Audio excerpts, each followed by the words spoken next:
तो calendar year 2025 क्या लेकर आने वाला है या क्या लेकर आने की उसकी संभावना है?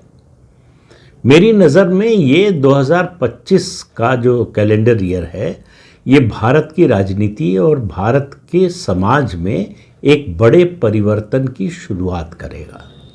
कुछ परिवर्तन होंगे भी और कुछ परिवर्तनों की शुरुआत करेगा। शुरू करते हैं बात आर्थिक मामलों से। 20 जनवरी को डोनाल्ड ट्रंप अमेरिका के राष्ट्रपति पद की शपथ ले लेंगे। उसके बाद पूरी दुनिया की राजनीति पर उसका असर पड़ेगा। भारत उससे अछूता क्यों रहेगा? और भारत की राजनीति जियोपॉलिटिक्स पर तो जो असर पड़ेगा उसकी बात फिर कभी करेंगे। अर्थनीति पर उस भारत की बहुत बड़ा असर पड़ेगा।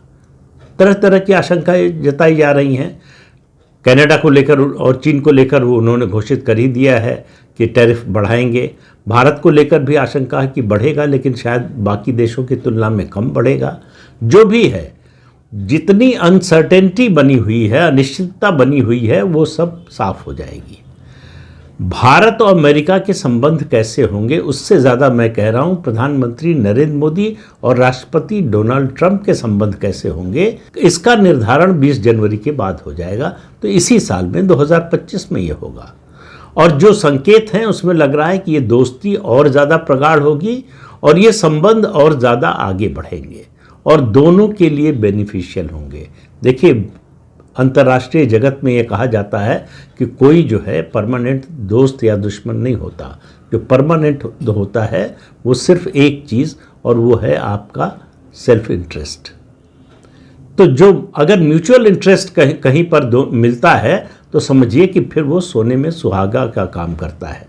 तो भारत और अमेरिका आज उसी कगार पर खड़े हैं जब दोनों देश और दोनों देशों के जो शासनाध्यक्ष हैं, इधर प्रधानमंत्री उधर राष्ट्रपति, वो दोनों देशों की जो संयुक्त प्रगति है उसको बहुत आगे ले जा सकते हैं। तो 2025 की शुरुआत इससे होगी। लेकिन भारत में जो परिवर्तन आएगा, मेरा मानना है कि 1991 के बाद, 1991 के बाद आर्थिक नीतियों में सबसे बड़ा परिवर्तन 2025 में आने जा रहा है। और इसका संकेत आपको 1 फरवरी को जो केंद्रीय बजट पेश किया जाएगा उससे मिलना शुरू हो जाएगा।